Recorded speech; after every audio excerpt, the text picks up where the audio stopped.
ছাত্রলীগ, যুবলীগ, আওয়ামী লীগ কিংবা তাদের কোনো অঙ্গ সংগঠনের মিটিং, মিছিল, সভা সমাবেশ না।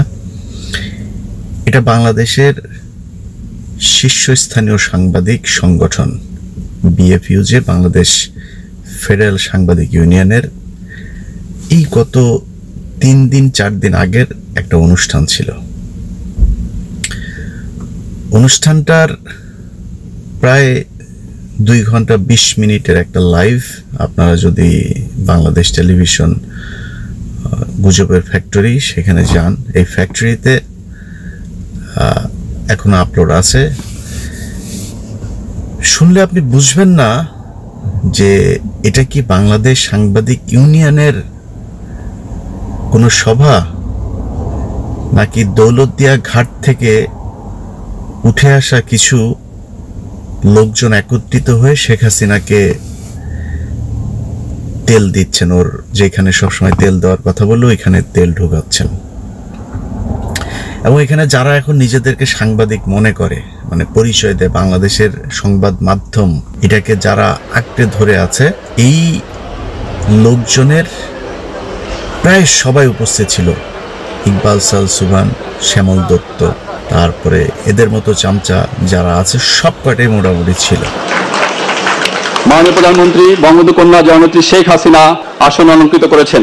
শেখ হাসিনা ছিল হচ্ছে এই মূল অনুষ্ঠানের প্রধান অতিথি, আর হাসাও মাহমুদ, যে কিনা বাংলাদেশের মানুষকে প্রতিদিনই হাসায়, এই হাসাও মাহমুদ ছিল হচ্ছে বিশেষ অতিথি। তো শেখ হাসিনা যখন ঢুকার সময় আপনারা যে ছবিগুলো এখন দেখছেন, এটা হচ্ছে ঢুকার সময়। দেখেন সাংবাদিকরা কি সুন্দর মাথা নিচু করে, মনে হচ্ছে শেখ হাসিনার ওই জায়গায় মাথা ঢুকায় দিবে, হ্যাঁ, মানে এত নিচু করেছে মাথা করে, তারপরে তাকে আপনার অভ্যর্থনা জানাচ্ছেন। তার আগমনে তারা সবাই প্রেগনেন্ট হয়ে, গর্ভবতী হয়েছে।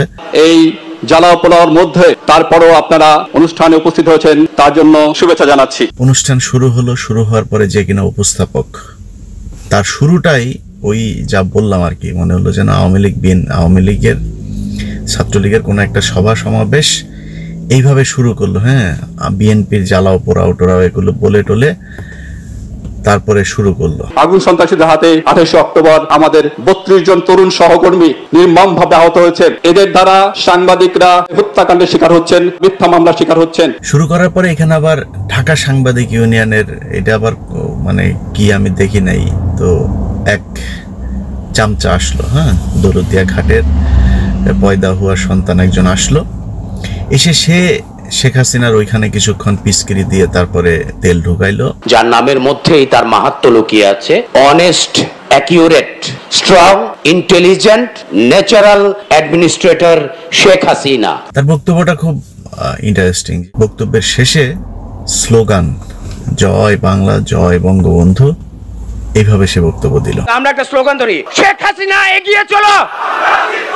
মাননীয় প্রধানমন্ত্রী দেখেছেন যে সাংবাদিকরা শুধুমাত্র কলম দিয়ে লেখে না, তারা কিন্তু স্লোগানও দিতে পারে, জয় বাংলা, জয় বঙ্গবন্ধু। আপনি বুঝতে পারছেন কি এটা মানে সাংবাদিকদের কোনো সভা সমিতি নাকি ছাত্রলীগ, আওয়ামী লীগের কোনো মিটিং মিছিল? আমি বুঝিনি, আপনি বুঝলে বুঝতে পারেন। তো এরপরে আপনার শুরু হলো হচ্ছে এক ব্যক্তি বক্তব্য দিচ্ছে এবং উনি বলছেন যে এই 100 বছরের ভেতরে এরকম উন্নয়ন আর কেউ করে নাই। এই তেল হাসিনারে ঢুকায় তারপর বক্তব্য শুরু করলো। মাননীয় প্রধানমন্ত্রী, আপনি সারা দেশে যে উন্নয়ন করেছেন সেটি 100 বছরের মধ্যেও কেউ করতে পারেনি। আচ্ছা, এই ধরেন 100 বছরের মধ্যে এত উন্নয়ন করার পরের ব্যক্তি বক্তব্য দিল। এদের নাম বলছে না, হ্যাঁ, নাম বললে আবার উজু করতে হবে, কারণ এরা হয় দৌলতদিয়াতে মানে পয়দাই হয়েছে দৌলতদিয়া, নয়তো এর মা বাপ হয়তো ভালো ছিল, দৌলতদিয়াতে মানুষ হয়েছে, বড় হয়েছে ওইখানে, মানে বাপ মা ঠিক মতো মানুষ করতে পারেনি। যদি কোনো সুস্থ ব্রেনের কোনো মানুষ আওয়ামী লীগ করে কোনো সমস্যা নেই, কারণ ওরা সুবিধা পায়, সারা দেশের মানুষকে লুটপাট করে জিম্মি করে তারপরে তারা খাচ্ছে, তাদের স্বার্থ আছে। একজন সাংবাদিক, তুই যদি এরকম একটা মানে একদম জঘন্য, প্রতিটা মানুষ যাদেরকে ঘৃণা করে এরকম একটা সরকারকে তুই যখন শেল্টার দিবি, তার পক্ষে শুধু দালালি না, নগ্নভাবে এই ক্যামেরার সামনে এসে দালালি করবি, তাহলে তোর ঘরে মা, তোর ঘরে বোন নাই, ওদেরকে ভাড়া দিয়া ঘরের মধ্যে ঢুকাইতে, মানুষ বাইরে টেবিল নিয়ে পয়সা 20 টাকা 50 টাকা করে উঠা, তাও অন্তত দেশের এই 18 কোটি মানুষের ক্ষতি হবে না।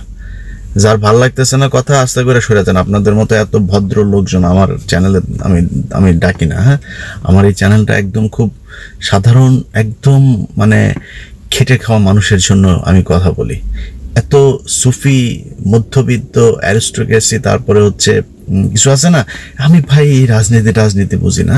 আপনাদের মতো লোকজনের জন্য না, কারণ এই দেশটাকে ভারতের হাতে তুলে দেয়া, এই শেষ দেশটাকে আওয়ামী লীগের সেই আগের রক্ষী বাহিনীর হাতে নিয়ে আসার মতো এই পরিস্থিতি এই সাংবাদিকরা করেছে। বাংলাদেশের আজকের যত সমস্যা, পুলিশ বলেন, তারপরে আইনজীবী বলেন, বিচারক বলেন, রাজনীতিবিদ বলেন, চিকিৎসক বলেন, যত সমস্যা, সব সমস্যার মূল হচ্ছে এই সাংবাদিক। কারণ এদের দায়িত্ব এই খারাপ জিনিসগুলোকে মানুষের চোখের সামনে তুলে ধরা। এরা হচ্ছে সমাজের আয়না, কিন্তু এরাই এই আয়নার ভেতরে মানুষকে বিভ্রান্ত করেছে, গুজব ছড়িয়েছে, মিথ্যা তথ্য, প্রোপাগান্ডা এগুলো ছড়িয়ে তারপরে তারা এটা করেছে।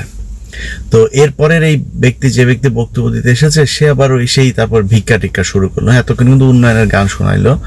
ভিক্ষা করলো কি, ওদের ওই ক্যান্সার হয়, ক্যান্সারের জন্য আবার ফের অনেক টাকা পয়সা লাগে।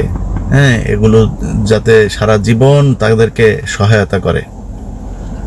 তো আমার প্রশ্ন হচ্ছে যে এই এত উন্নয়ন, তো সাংবাদিকের ভিক্ষা করে তারপরে চিকিৎসা চালাইতে হবে কেন?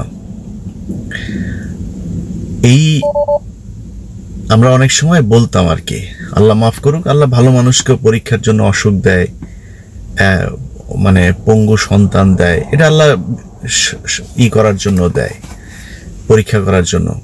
কিন্তু কিছু কিছু জায়গায় খুব কমন একটা জিনিস, যেমন আগে এটা আমরা বলতাম পুলিশ, তারপরে এই যে বিচারক, হ্যাঁ, এদের ভেতরে দেখা যাইতো এরকম, হ্যাঁ, বিকলাঙ্গ টেকলঙ্গ এগুলো বেশি দেখা যাইতো। তারপরে ওই যে এক লোককে দেখছিলেন না, যে মেয়ে ড্রাগ নিত, তারপরে এক ওসিকে খুন করে ফেললো, এগুলি এদের পরিবারে দেখা যাইতো, তোদের পরিবারেও হবে। সাংবাদিকদের সংসারও এগুলি হবে, তোদের সন্তান হবে ওই রকম, তোদের শেষ বয়সে গলার মধ্যে পানি দেওয়ার মতো কোনো লোক থাকবে না, ঘরের মধ্যে পচা গোলা, তারপরে মরবি। আল্লাহর বিচার এত সোজা না যে তুই এখন মনে হচ্ছে যে তুই বেঁচে যাচ্ছিস, খুব ভালো আছিস, তেল মারে আওয়ামী লীগের দালালি করে তারপরে ভালোভাবে চলছিস, এইভাবে দিন কাটবে না। তো তার ক্যান্সারের জন্য সে ভিক্ষা চাইলো। ভিক্ষা চাওয়ার পরে আবার সে যখন বক্তব্যটা শেষ করবে, তাকে আবার এই আপনার শিখাই দিচ্ছে, উপস্থাপক শিখাই দিচ্ছে, জয় বাংলা, জয় বঙ্গবন্ধু। যারা ক্যান্সারে আক্রান্ত, ক্যান্সার কিন্তু সারা জীবনের রোগ হয়ে দাঁড়ায়। এই বিষয়টি আপনি একটু দেখবেন এবং বরাদ্দটি বাড়ানোর জন্য আহ্বান জানাচ্ছি। জয় বাংলা, জয় বঙ্গবন্ধু। দেখেন, সারাদিন উন্নয়নের গান শোনা, এখন ভিক্ষা করে।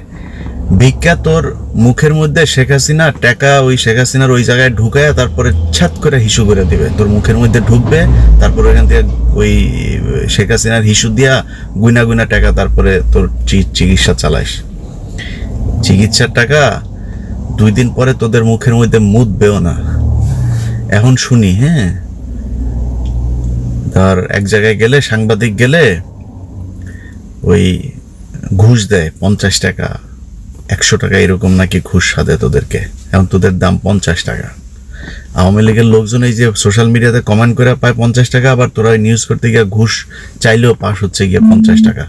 এই হচ্ছে তোদের অবস্থা। তো এরপরে এই উপস্থাপক আপনার কক্সবাজার সাংবাদিক ইউনিয়নের যে জেলা সভাপতি, তাকে ডাকছে।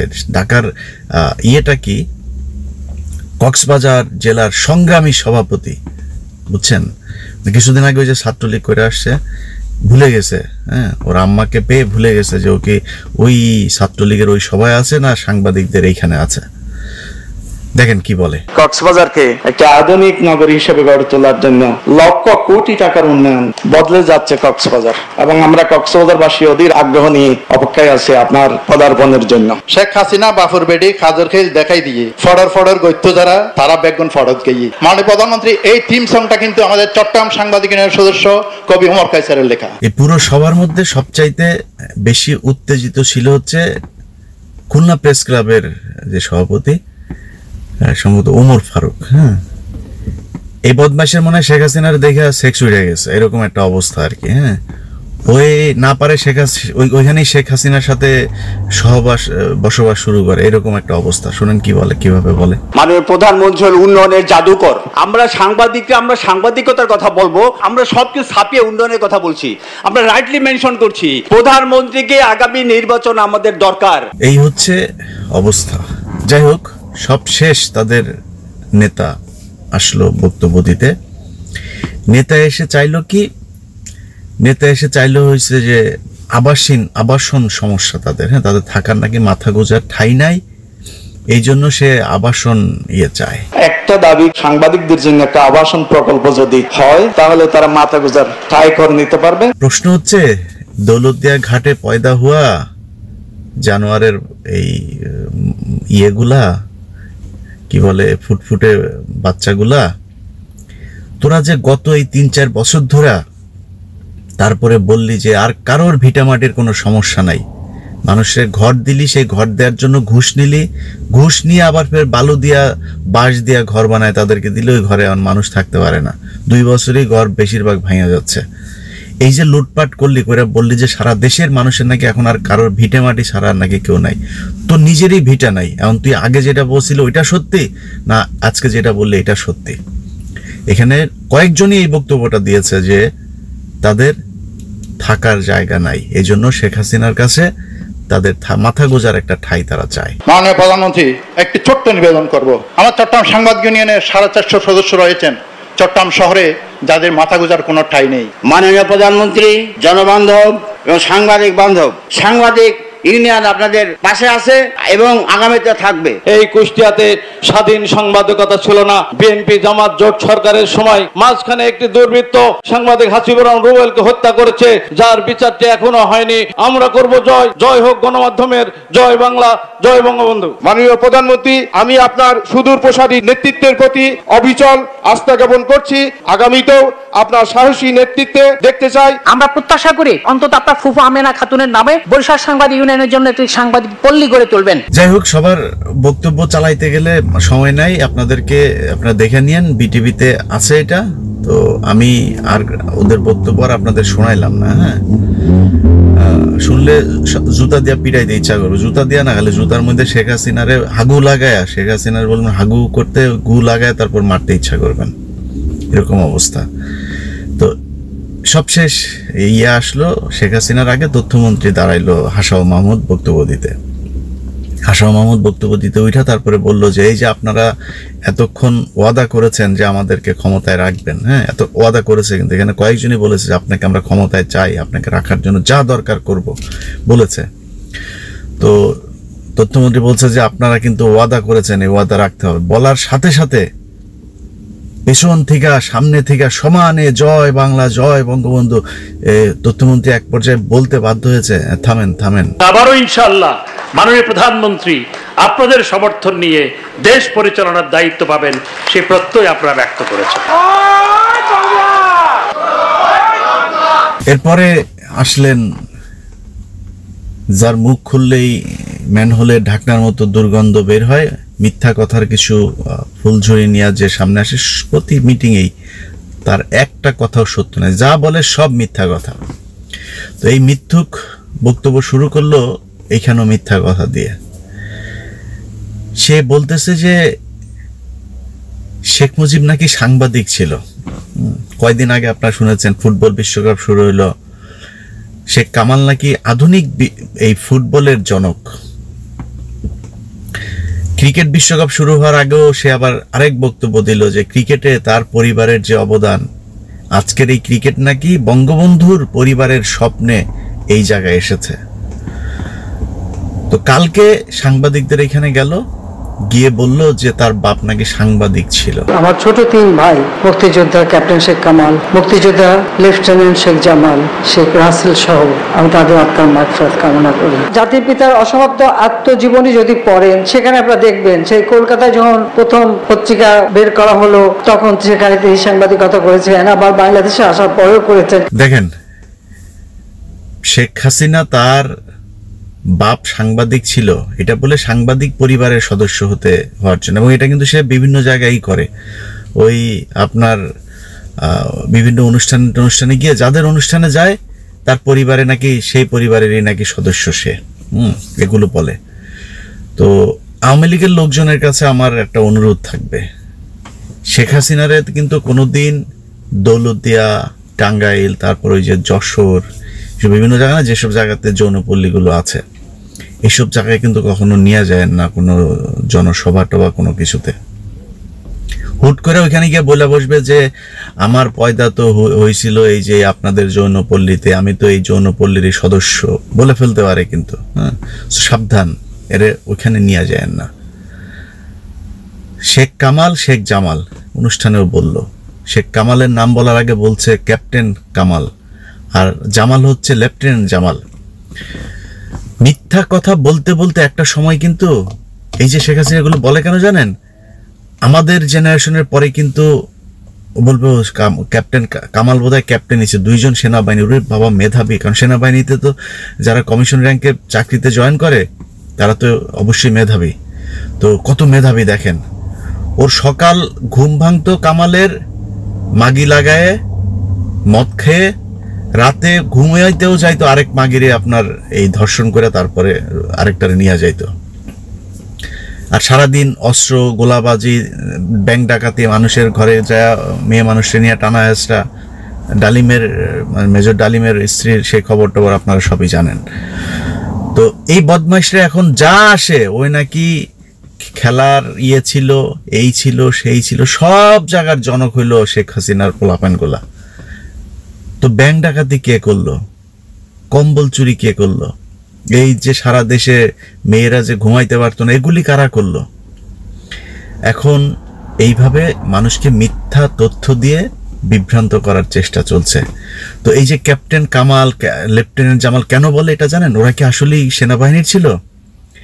প্রেসিডেন্টের ক্ষমতা কাজে লাগিয়ে তারপরে এইসব বিশেষণগুলো নামের সাথে যুক্ত করে নিয়েছে।